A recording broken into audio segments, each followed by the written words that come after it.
Здравейте и добре дошли в новото видео. Днес ще ви показвам какви малумни и безумни неща ми пишат разни хора в Instagram. Съответно, аз не им отговарям, старая се да не им отговарям. Понякога е твърде абсурдно и се случва да отговоря. Но ако искате да ме последвате в Instagram и да се пробвате да ми пишете някакви глупости, ето това е мой Instagram. Правила съм и друг път такова видео, но с течение на обстоятелствата е изтрито. Така че мисля да имам такова видео в канала. И от тогава аз мисля, че след това видео ще спра да ми пишат глупости и се надявах да спра да ми пишат глупости, но не се получи точно така. Те продължиха да ми пишат глупости хората в Instagram. Та главно ми пишат момчета, нормално. Повечето момичета, които са ми писали, винаги съм отговорила. Винаги е било нещо за книги, за дрехи, за гримове и съм отговорила, но на момчета много рядко отговарям, така че ако ви отговоря, наистина трябва да е нещо да ми е грабнал интерес, така да го кажем. Та днес съм ви подготвила 40 чата. Има и от request, има и от hidden request. Та, може би тези hidden са, ако пишеш прекалено много, те премества в спам някакси, не знам. Та сега ще ги видим тези хора, които са ми писали, какво са ми писали. Надявам се да ви бъде интересно видеото и да останете до край. Също така ще бъде хубаво, ако напишете някакъв коментар, независимо какъв е той, защото помагате на канала и на видеото. Благодаря. Сега да започваме. Аз знам, че съм горджа, просто няма как. Но тук ми отговоря на някакви сторита. Аз чуда веднъж, като ми пише някой. И после защо ми пише втори път, след като не съм отговорила, не съм много сигурна. Следващото е, мисля, че ставам Sugar Daddy. Няма да е лошо. Предлагам ти 300 лева за среща. Доста апетитно, но не бих се пуснала. И както говорим за такива неща, знаеш в кой университет да се запиша. В смисъл, мисля, че ще ти отговоря, Що мисля ти отговоря на предните две, които интересното е, че ми пише през 10 дена това момче. Доста интересно. Тук имаме опит за промоут на монтаж на мебели. В смисъл, как се очаква да отговоря на това, някакво да съм супер вау. Или просто човека си развива бизнеса, не знам. Хей, истинска принцеса си наистина. Искам да те спонсорирам финансово. Това дори не съм го видяла, това го видях сега като ги разглеждах за видеото. Да ти бъда Sugar Daddy, заслужаваш да те глезят. Значи, това нещо толкова си личи, че е пращано на поне, не знам, 20-30 момичета, да не кажа и повече. И просто си личи толкова, че е копипейст и че е транслейтнато с превода, че няма на къде. Такива съм получавала сигурно в разновидности поне 10 различни такива. Райца, вие как сте приятелки с Криси? Запознахме се в училище в 8-ми клас с Крисито, така че оттам сме си приятелки. Ето тези получавам на абсолютно всяко стори, което кача. Вие просто си нямате на идея какво е. И не разбирам, щом веднъж реагираш по някакъв начин, защото трябва да реагираш на всяко следващо. Имам буквално хора, които си спамят сами в нашия чат с реакции. И това как се очаква да отговоря на него и въобще трябва ли да отговарям? И тук за първи път имам момиче, което ми е реагирало. Доста рядко се случва, повечето пъти са някакви приятелки, които се познаваме и те ми реагират, но доста рядко се случва някакво непознато момиче да ми реагира. Хей, вчера те видях. Често ми се е случвало да ми пише, че са ме видяли някъде, дали това съм аз. Повечето пъти е в екзе, буквално съм като аз те видях в екзе, аз съм като как па няма да ме видиш точно там. И един път едно момче ме беше видяло на светофара до нас, да чета книга и ме беше писал, това беше много кют. Но да, аз си чета докато върва, така че няма как да го видя. Но да, интересно ми е къде ме е видял пък това момче. Може да се запознаем. После има снимка. Познайте какво имаше на тази снимка от 3 пъти. Един път с Криси говорихме, по колко дикпикс получаваме на ден и буквално имаше пълно време да се събуждах и не знам защо. Буквално тогава имах някакви много яки снимки, качвах и всяка сутрин се събуждах с поне един дикпик. И аз бях това. Да, много хубаво, добро утро. Но да, познайте какво имаше на тази снимка. Та, собствена изработка ли е, доста е секси, това дори не знам за какво става въпрос, най-вероятно някаква дреха. И сега ли си в такава форма, много си сладка. Общото си пише сам човек, аз не съм отговорила на нито едно от тези.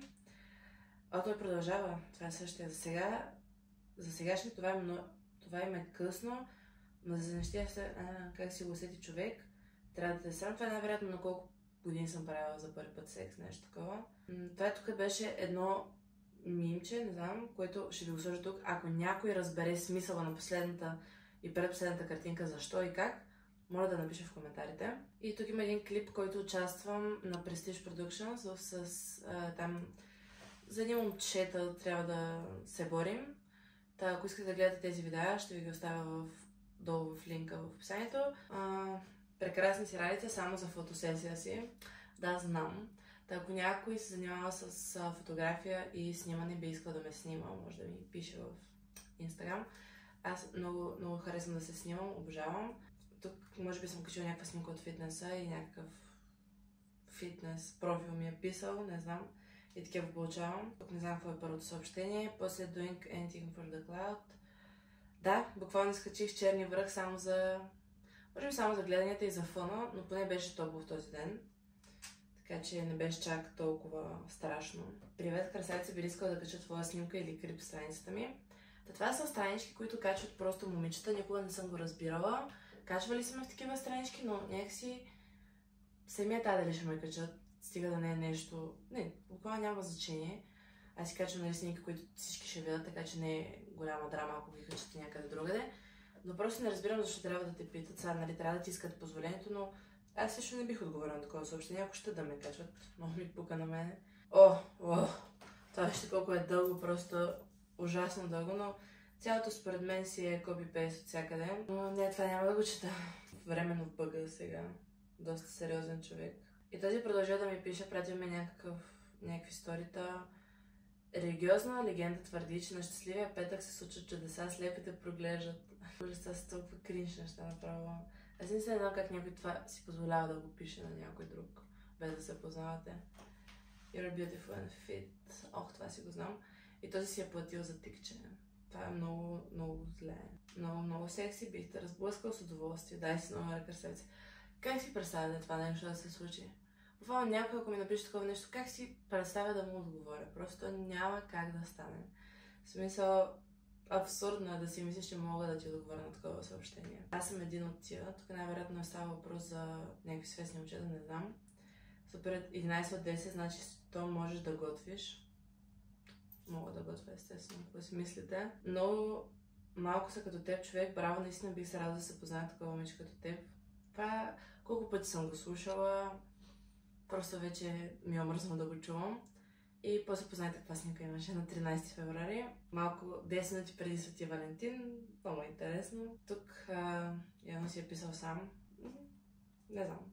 Просто не мога да отговарям на това, но... Щом веднъж не ти отговоря на съобщението, значи много трудно ще ти отговоря на второто. Така, тук започваме с типа съобщения. Хайде да ходим заедно на фитнес. Това вече прекалено пъти съм го слушала. Прекалено много. Аз не обичам да ходя с някой друг на фитнес.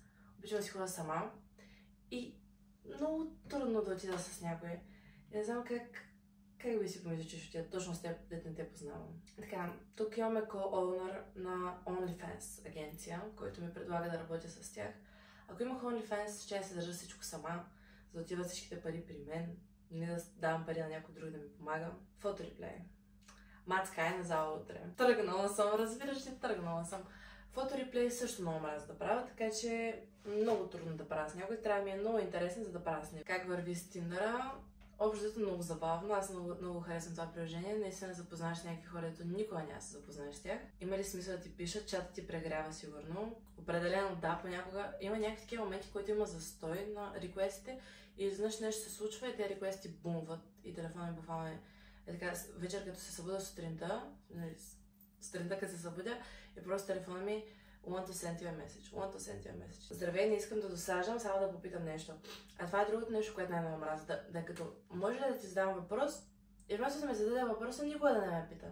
Ама по-добре ме питай, има шанс да отговоря, ако е нещо смислено, но просто да ми казваш, може ли да ти задам въпрос, ами не, аз никога няма да те попитам какво може да ме питаш. Да, диаме ми е фул вече. То кога не е фул? Преди беше много готино, като ти пише 99 плюс на реквестите. В момента са бъгнати, не знам защо на моите винаги пише 13, много ме изнервят. Но преди беше много готино, не само затова си ги държах повечето. Ти каквато палка си. Естествено, как да не знам. Така, е много си готина. И после Може малко да се постараеш с изказа на текста. Опитах се, наистина се опитах. Съжалявам, че не се получи, но колкото можах толкова. Така, тук бях чула ето това стори. И може би тогава получих най-еднаквите отговори ever. Буквално от всички получих едно и също. Нали, те какви са? Или на първото, нали, трябва да разберем за целувката, трябва да се целунем, за да разберем дали е така. Човек да не качи едно стори. Да, явно имаш всички качества. За първото ще е необходима проверка, това го получих поне 6 пъти. Така, тук имаме хейт, направо невиждано. И да, това ще го оставя си да си го прочетете, но извинявай, само да ти кажа, че аз си имам задник и не е нужно да го чупя, за да имам. Така, тук бях качила едно стори за тичане до копитото. Аз не отидох. И после ми беше написал този човек какво ще почерпя, ако спечеля игрите. Ами да ги спечели, тогава ще разберем. Здрасти, момичета, като теб отговарят ли? Ако не съм отговорила на първото, няма да отговоря на второто. Най-вероятно правя видео като това. Честно ми кажи, защо пък да не се запознаем? Честно да ти кажа, и аз не знам. Достатъчно запознан с имам, не ми трябва повече. С хубаво дупе не става в игрите. Напротив, мисля, че става. Поне, ако влезем, ще бъда с едно от най-хубавите дупета на канала. Здравей, човече, не знам, ама имаш някаква пожар снимка и направо припад.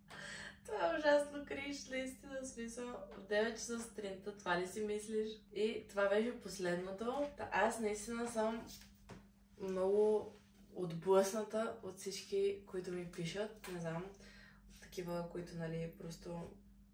кринж си е цялата ситуация общо взето. Ако искате да ме последвате в Instagram, може да ме последвате, да се пробвате да ми пишете. Шоколам се. И да, просто на тези хора не мисля, че бих могла да им отговоря. Надявам се видеото да ви е харесало, да се посмеем още на такива неща. Може да напишете в коментарите да има втора част. Имам доста още реквести, които мога да ви покажа, така по-скандални, които са по-стари, нали, вече ги нямам в моите реквести, но ги имам на скриншот. Защото в private акаунта ми качвам всякакви простия, които ми пишат и там буквално сторицата са спам от реквестите ми. Хората, които ми следват в private, знаят. И да, благодаря, че гледахте видеото. До следващия петък в 4.